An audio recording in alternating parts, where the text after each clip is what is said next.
Yo, what's going on everybody? Nelson and Kevin from Hoopla. Today we bring you Kevin Durant's newest signature shoe, the Nike KD10. Yo, Kev, first initial thought, when I first saw these, or when I'm looking at them right now, the KD10s looks like the KD9 Elite, which the KD9 Elite looks like the KD9s.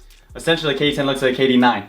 But yeah, I think the KD10 looks like a KD9 Elite, but in a low top version. Yeah. They did, they make a lower cut, around the ankle area. Hey, basically, it's probably Nike and KD are probably thinking, hey, don't fix what's not broke. Yeah, right? If the KD9's working, let's just make a little bit of some tweak. Yup, the KD9 was one of the best performance basketball shoe of last year. So, I mean, like Kevin said, if it ain't broke, don't fix it. Yeah, essentially, right? If the shoe's hooping so well, how much can you do to make the shoe even better, right? You can probably only just do little tweaks here and there, but unless they have some crazy game-changing technology, just leave it as is, and just maybe some little minor tweaks. So here in our hands is the anniversary colorway of the KD10. Basically, the majority base of the shoe is a light powder blue colorway with a multi-color swoosh, which basically represents his first 10 years in the NBA, while the rest of the shoe is a blank canvas, a story waiting to be written. And to be honest with you guys, I didn't really like how Nike, painted over the Nike Zoom bubbles. I think it actually looks better when it's clear. Yeah, I would agree. That was the only one thing I did not like about the shoe. But overall, the KD10 still looks pretty good. But anyways, let's get right into specifics of the shoe. Starting off with the traction. The KD10 has a rubber outsole with radial patterns for multi-directional traction. It also has the flex groove placed in their forefoot to maximize natural transitions. For the KD10s, they changed up the traction pattern compared to last year's model. There's not as much squeaking compared to the 9s, but overall the traction is still pretty solid. It is a bit inconsistent depending on the type of court surface you're playing on. It actually holds up pretty well outdoors, but it is not that durable. But overall, traction is pretty solid. I think the traction on the KD10 is actually a little worse than the KD9.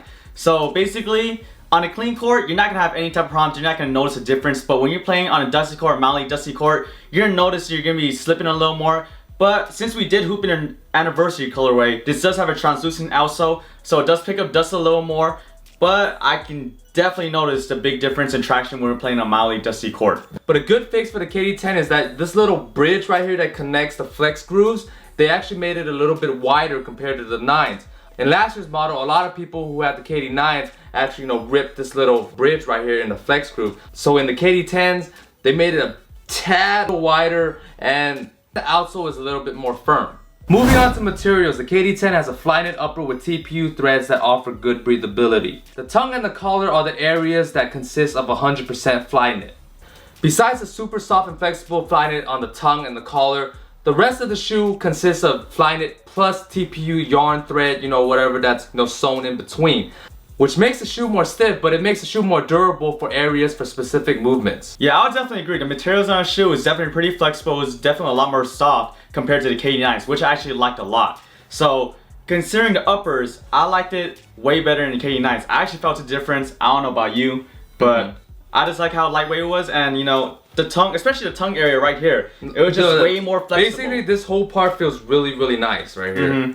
For the support and lockdown, the KD10 has oversized laces that wrap around your foot for comfortable support. It also has a bed of cushioning around the heel that really locks your foot in place. The support and lockdown is very similar to the KD9 Elites, especially with the thick laces, although the laces on the KD10s are a bit more soft and flexible. They do lock down your foot really, really well, but on the bottom right here, it does kind of hurt your foot, especially if you tie your laces really tight. Personally, for the support and lockdown for me, I actually thought this was the best part of the shoe and definitely the biggest difference from the KD10 to the KD9. So basically my foot was pretty well contained, and I actually like these thick laces. When you tie your shoe, even with one knot, it actually stays tied. And another big difference is the shoe right here is so much easier to put on and your foot stays a lot more contained. So I'm not sure for Nelson and others, a little bit for me, but it wasn't a big deal to me. In the KD9s, some people's ankles did not feel secure because they felt kind of loose. I personally like the free range of motion, so I know some people don't like that because they're worried about their ankles. In this shoe, you don't feel that at all, in my opinion. But in a sense, with the flexibility of the tongue, I kind of felt my foot kind of move around a little bit in terms of the top area because it's just so soft. And when I'm making a hard cut, I felt like my foot would kind of move over, which in a sense kind of makes the shoe roll over. But it wasn't too bad. I didn't have that problem at all. I actually like to fit a lot. But do you think maybe that's the difference because you actually have a lot more narrow feet compared to mine? My feet are a little wider, So obviously, if my feet are wider, it's probably pressing up against the shoe a little more. If your feet are narrow, because I know you usually like to choke your laces. Yeah, I do. That's why. So that's why, in a sense, like this part kind of hurts me too. Okay, yeah. So moving on to cushioning. Once again, the KD10 consists of a full-length Max Zoom. Same cushioning setup compared to last year's KD9. I would say probably one of the best features of the shoe. But on the KD10s, it is a bit more firm and more responsive compared to the KD9. Plus, you're gonna have to take some time to break them in. You're not gonna get as much of the squishiness as you did in the KD9s. But I ain't complaining because I actually like the more firm and responsiveness type of feel. Also, you still get a lot of good impact protection. yeah, I'll definitely agree. With the KD9 and KD10, since they kept the same cushion setup, pretty much don't fix what's not broke. Yep. So it's an excellent setup. And like Nelson said, I actually felt the difference just a little bit. I felt that it was slightly lower to the floor compared to the KD9. So as you guys already know, you've been watching our videos and our style of play, we're a little quicker, more explosive, make more cuts. So impact protection and being responsive is definitely important. And we need to find that right balance for us. It's all about that right balance, man. Because then court feel is good, but if there's no cushion, later on after the game, our knees, you know, Yeah. But then if there's too much cushion, then we don't feel that bounce to our set because it's not responsive. Yeah. I don't really like the feeling of it being so squishy where every time I take a step or I jump, it absorbs, you know, my step. Where it has a little bit of a lag before I make my move. So in that case, why don't you just jump a little higher? You don't have to worry about that. But that doesn't make sense though. If I take a more powerful step, it absorbs it even more, which lags it even more. You know, we're gonna hit up someone at the physics department and tell us if that's true. But yeah, overall, guys, but in a sense, yeah, you kind of right. You know, if you have so much bounce like it won't matter. There, it's just so powerful. It's like boom, yeah, and like right exactly. there. Like, but overall, guys, real talk, the cushion don't fix what's not broke. Yeah. And on a side note, I hope Nike fixed the popping of the air bubble situation because I know a lot of people pop the air bubble on the KD9s.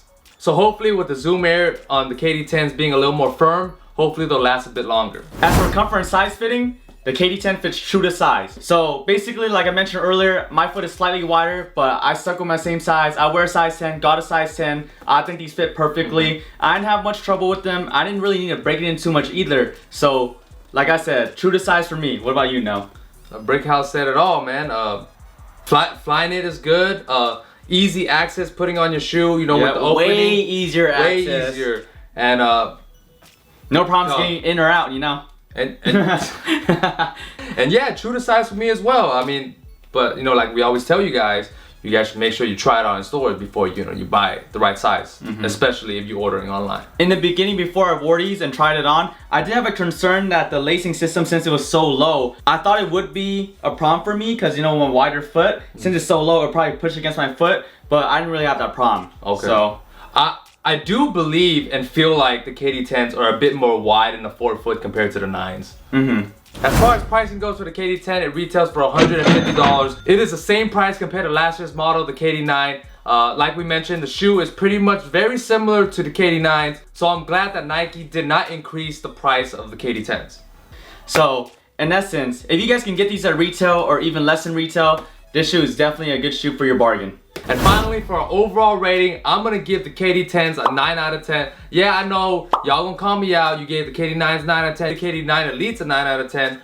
Because the KD10 is very similar to last year's model, but I do like certain aspects of the KD10s compared to the KD9s, but I also, you know, did like certain aspects of the KD9s compared to the KD10s and vice versa. But what I did like of the KD10 was that the cushioning was a lot more firm and responsive, you know, because I like that setup compared to the KD9s. It's also a lot easier to put on. Not that that really affects your performance, but also the soft and flexibility of the upper. But, you know, in a sense where I did not like the part where, you know, my foot will move around on the top a lot, you know, in a sense where my foot will almost roll over if I'm making a really hard cut. Yeah, basically for my overall rating, I'm gonna give these shoes a 9 out of 10 as well. So basically, like Nelson, I gave the KD9 and KD9 Elite 9 out of 10s also, but I would actually prefer the KD10s over the KD9. Yeah. So the only reason I did not give these a 9.5 out of 10 is because the traction on the KD10 is a little worse than the KD9.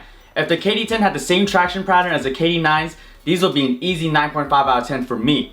So with the downfall of traction, and you know, for our style of game, traction is very important also. Yeah. So if I'm not playing on a clean court, if I'm slipping here and there or constantly have to wipe, that's gonna be annoying. So that's the only reason why I'll give these 9 out of 10, but I prefer the KD10s. The Lockdown, I personally think is a lot better than the KD9, so I like these a lot. So I definitely prefer these over the KD9 and the KD9 Elite.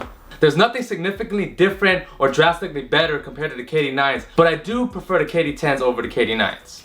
Thank you guys for watching that sneaker review on the Nike KD10. Let us know down in the comments below, do you guys have the KD10? Do you guys like them? Do you guys dislike them? How well did it perform for you? Also, let us know what other sneakers you guys want us to do performance reviews on. Watch these 2 videos over here. Don't forget to subscribe up there. Check out our social medias in the description box down below. And until next time, Nelson and Kevin from Hoop Life, we out. Peace.